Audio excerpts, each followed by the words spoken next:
Student, good morning.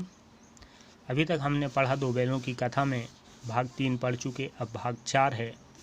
भाग 3 तक दो बैलों जो बैल थे वो वहाँ से भागे और वहाँ से भागने के बाद अंत में उनको कांजी हाउस में बंद कर दिया जाता है। दोनों मित्रों को जीवन में पहली बार ऐसी साबिका पड़ा कि सारा दिन बीत गया और खाने को एक तिनका भी न मिला। जब दोनों बैलों को कांजी हाउस में बंद कर दिया गया तो पहली बार ऐसी स्थिति आई कि पूरे दिन वहाँ बंद रहे मगर कोई खाने के लिए कुछ नहीं दिया। समझ ही में ना आता था वह कैसा स्वामी है। ठीक है, वो दोनों समझ नहीं पा रहे थे। इससे तो गया फिर भी अच्छा था। यहाँ कई भैंस थीं, कई बकरियाँ, कई घोड़े, कई गधे, पर किसी के सामने चारा ना था। सब ज़मीन पर मुर्दों की तरह पड़े थे। कई तो इतने कमज़ोर हो गए थे कि खड़े भी न हो सकते थे। सारा दिन दोनों मित्र फाटक की ओर टकटकी लगाए ताकते रहे पर कोई चारा लेकर आता न दिखाई दिया। तब दोनों ने दीवार की नमकीन मिट्टी चाटनी शुरू की, पर इससे क्या तृप्ति होती। अब स्थिति ये था कि जब कांजी हाउस में दोनों बैलों को बंद कर दिया गया तो वहाँ उनको ना कोई चारा ना कोई भूसा देने वाला था।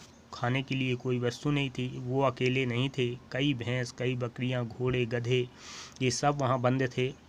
सब मुर्दों की तरह ज़मीन में पड़े थे भूखे प्यासे, मगर उनको कोई खाना नहीं, भोजन नहीं दे रहा था, चारा नहीं दे रहा था। इनको भी, दोनों बैलों को भूख लगी। तब ये भूख मिटाने के लिए दीवार की नमकीन मिट्टी ही चाटना शुरू कर दिया, परंतु उससे इनको तृप्ति नहीं मिली, भूख नहीं मिटा। रात को भी जब कुछ भोजन न मिला तो हीरा ने दिल में विद्रोह की ज्वाला दहक उठी। मोती से बोला, अब तो नहीं रहा जाता मोती। ठीक है, यहाँ होता है कि रात में भी वही स्थिति, रात में भी कोई चारा भूसा नहीं। तब हीरा के मन में विद्रोह उत्पन्न होता है और मोती से बोलता है कि अब नहीं रहा जा सकता, भूख अधिक लग गई।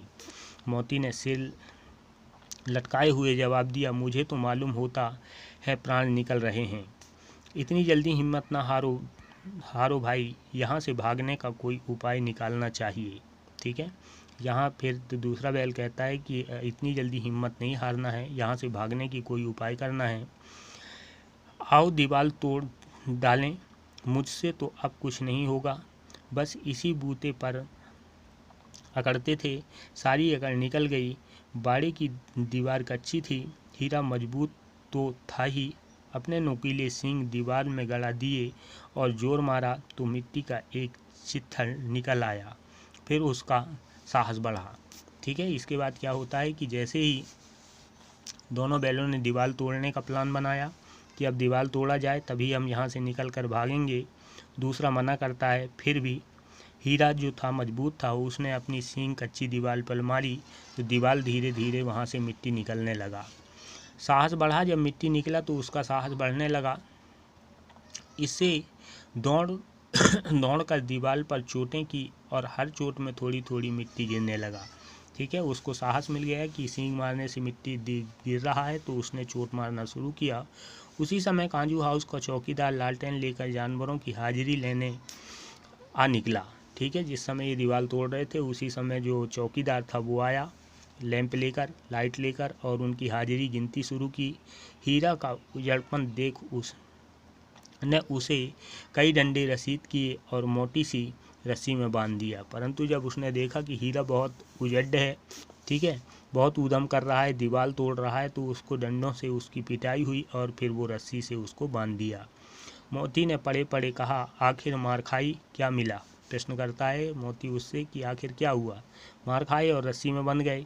अपने बूते भर जोर तो मार दिया। ठीक है, वो कहता है कि मेरा जितना हिम्मत था उतना तो मैं किया, ऐसा जोर मारना किस काम का कि और बंधन में पड़ जाएं।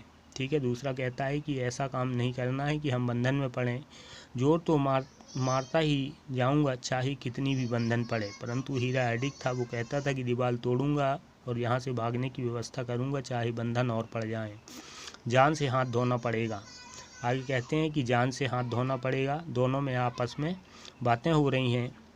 कुछ परवाह नहीं, यो भी तो मरना ही है। सोचो, दीवार खुद जाती तो कितने जानवर बच जाते, कितने भाई यहाँ बंदी हैं, किसी की देह में जान नहीं, 2-4 दिन और यही हाल रहा तो सब मर जाएंगे। ठीक है, उसने समझाया कि अगर मैं दीवार तोड़ा तो अगर इससे निकल के भाग जाएंगे तो ये इनका जान बचेगा, नहीं तो 2-4 दिन में यहीं पड़े पड़े मर जाएंगे।